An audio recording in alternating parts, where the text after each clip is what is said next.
नमस्कार, मैं नवीन जायसवाल 4 PM राजस्थान में आपका स्वागत है। आज हम बात करेंगे वसुंधरा राजे की। राजस्थान में वसुंधरा राजे एक बार फिर सक्रिय हो गई हैं। वो आम जनता से मिल रही हैं, कार्यकर्ताओं से मिल रही हैं और जो टिकट के दावेदार हैं वो भी उनके पास भीड़ लगा रहे हैं। सबसे मिल रही हैं, लेकिन इस बार रंगत बदली हुई है। मुलाकातें पहले भी होती रही हैं, लेकिन इस बार माहौल कुछ बदला बदला सा है। वसुंधरा राजे आत्मविश्वास से भरी दिख रही हैं और बीजेपी में पिछले कुछ दिनों में जो घटनाक्रम हुआ है उसको देखकर लगता है कि शायद अब वो फिर फ्रंट फुट पर आ गई हैं। पार्टी के आलाकमान ने, बीजेपी के आलाकमान ने, या प्रधानमंत्री नरेंद्र मोदी हैं, केंद्रीय गृह मंत्री अमित शाह हैं, उन्होंने शायद मान लिया है कि वसुंधरा राजे की उन्हें जरूरत है, पार्टी को जरूरत है। भले ही मजबूरी ही सही, लेकिन उन्हें फ्रंट पर रखना पड़ेगा यदि राजस्थान में चुनाव जीतना है। शायद आलाकमान को यह भी लग गया है कि कहीं ऐसा ना हो कि वसुंधरा राजे को साइडलाइन करने के चक्कर में वो राजस्थान ही खो बैठे। और यदि ऐसा हो जाता है तो निश्चित रूप से 2024 के लोकसभा चुनाव में भी फर्क पड़ेगा। तो वसुंधरा राजे को क्यों फ्रंट पे किया जा रहा है, किन चीजों से ऐसा लग रहा है कि उन्हें फ्रंट पर लाया जा रहा है और उसके पीछे क्या मजबूरियां हैं, दोनों पर हम बात करेंगे। पहले बात करते हैं वो ऐसे कौन से घटनाक्रम है जिससे लग रहा है कि वसुंधरा राजे फ्रंट पर आई हैं। 3 बड़े कारण हैं, तीनों पर चर्चा करते हैं। पहला बड़ा कारण है वसुंधरा राजे को चुनाव मैदान में उतारना। पार्टी ने अपनी दूसरी लिस्ट के अंदर वसुंधरा राजे को टिकट दे दिया। पहले यह माना जा रहा था कि शायद पार्टी उन्हें केंद्र की राजनीति में ले जाएंगी। जिस तरह से उनको लगातार नजरअंदाज किया जा रहा था, हाशिए पर डाला जा रहा था, तो एक संभावना बन रही थी कि शायद उनको राजस्थान की राजनीति से निकालकर केंद्र की राजनीति में ले जाएं। पहली लिस्ट में टिकट नहीं मिला, लेकिन दूसरी लिस्ट में टिकट मिल गया। मध्य प्रदेश में शिवराज सिंह चौहान जो मुख्यमंत्री हैं, उनको पार्टी ने चौथे लिस्ट में टिकट दिया था। उन्हें इतना लंबा वेट करना पड़ा था, लेकिन वसुंधरा राजे को पहली लिस्ट के बाद जब दूसरी लिस्ट आई तो उसमें टिकट दे दिया गया। यानी अब यह तय है कि राजस्थान में वसुंधरा राजे राजस्थान की राजनीति में ही रहेंगी, वो विधानसभा भी पहुंचेंगी। उसके बाद क्या होगा वो रिजल्ट के बाद की बात है। दूसरा बड़ा कारण है वसुंधरा राजे के समर्थकों को टिकट देना। आपको ध्यान होगा जब पहली लिस्ट आई थी 41 उम्मीदवारों की, तो उसके अंदर पार्टी ने कई प्रयोग किए। 7 सांसदों को उतारा, 29 चेहरे बदल दिए, और जो बदले गए थे उनमें ज्यादातर वसुंधरा राजे के समर्थक थे। काफी विवाद हुआ, काफी बगावत हुई, काफी विरोध हुआ। ये कयास लगाया जा रहा था कि शायद वसुंधरा राजे के समर्थकों को पार्टी आगे भी टिकट नहीं दे। लेकिन जब दूसरी लिस्ट आई 83 नामों की, तो उसके अंदर बड़ी संख्या में वसुंधरा राजे के समर्थक थे, विधायक भी थे और कुछ ऐसे प्रत्याशी भी थे जो पिछली बार चुनाव नहीं जीत पाए थे। उन्हें भी पार्टी ने टिकट दिया।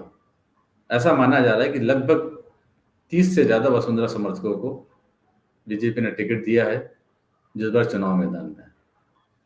तीसरा बड़ा कारण रहा है हाल ही का घटनाक्रम, जो वसुंधरा राजे लगातार लोगों से मिल रही हैं, लेकिन भरतपुर में वो जो मुलाकात हुई है उससे मायने निकाले जा रहे हैं कि वसुंधरा राजे शायद अब फ्रंट पर भी आ गई हैं और पार्टी में डैमेज कंट्रोल की कवायद भी करने लगी। भरतपुर में वसुंधरा राजे विजय बंसल से मिली और अनिता सिंह गुर्जर से मिली। विजय बंसल फिलहाल पार्टी से निलंबित चल रहे हैं, लेकिन पार्टी के पास उनका कोई विकल्प नहीं है।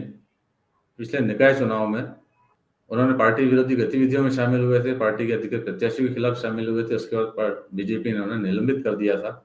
लेकिन भरतपुर में फिलहाल बीजेपी को लगता है कि विजय बंसल का कोई विकल्प नहीं है।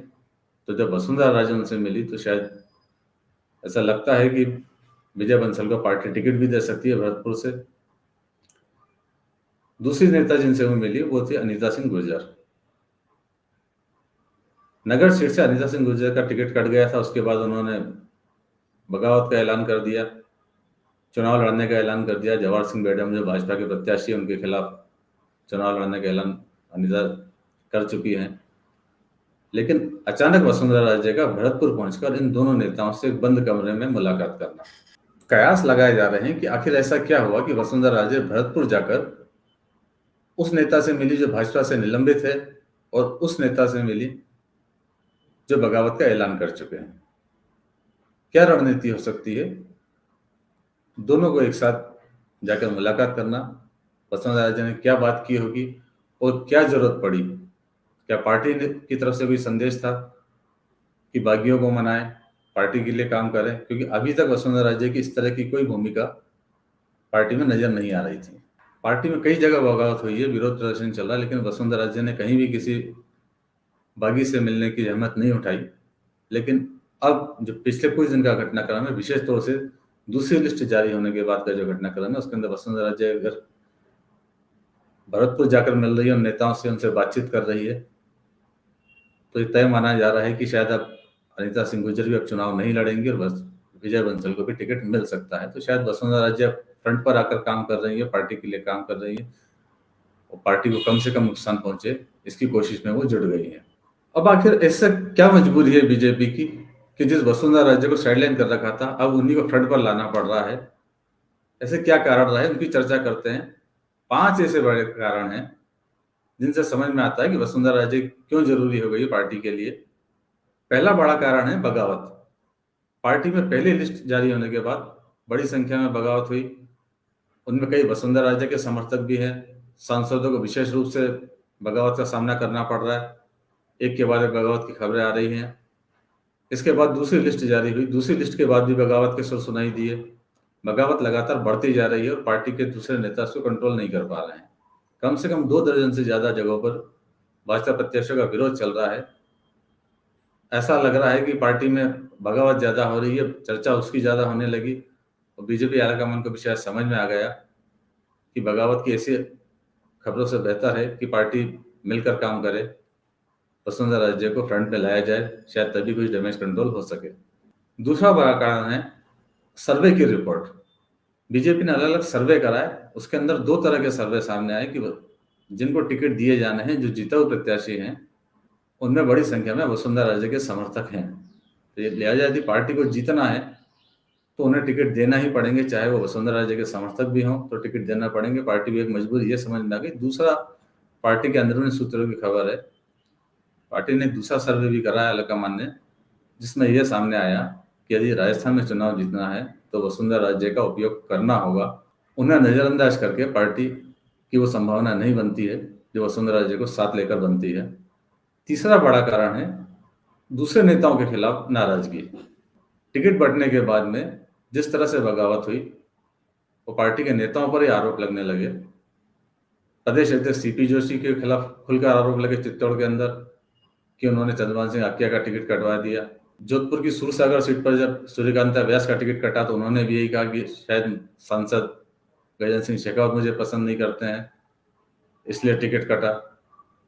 चंद्रशेखर के खिलाफ भी एक मामला सामने आया, उसमें तो एक टिकट के प्रत्याशी ने पैसे के लेन देन के आरोप लगाया और ये भी कहा कि ये पैसे उनसे किस लिए मांगे गए।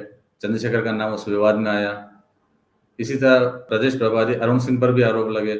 तो जो पार्टी को लीड कर रहे थे वो सारे ही नेता कहीं ना कहीं विवाद के दायरे में आ गए।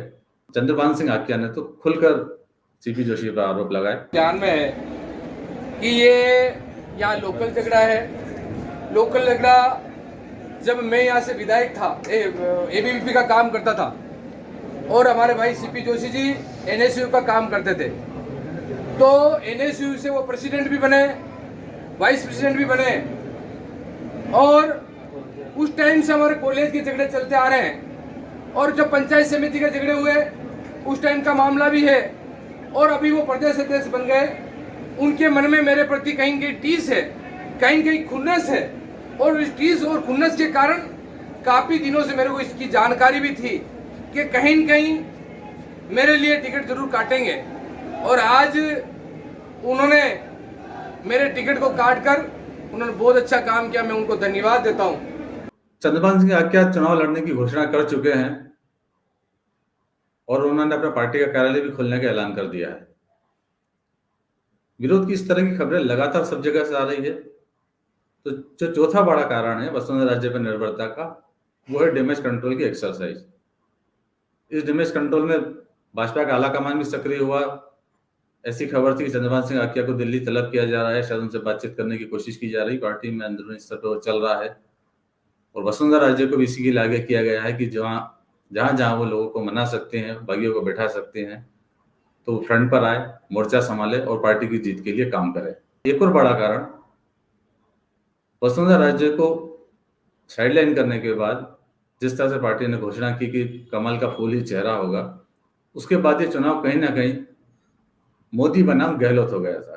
कांग्रेस में मुख्यमंत्री अशोक गहलोत ही फ्रंट पर हैं और बीजेपी में चूंकि कोई चेहरा नहीं था, तो स्वाभाविक है कि प्रधानमंत्री नरेंद्र मोदी ही चेहरा होते। और राजस्थान में जो चुनाव बनता जा रहा है वो कहीं ना कहीं मोदी बनाम गहलोत बनता जा रहा है, जो पार्टी के लिए वो भी शायद स्वीकार्य नहीं होगा कि देश के प्रधानमंत्री के नाम पर राजस्थान में चेहरा बनाकर चुनाव लड़ा जाए।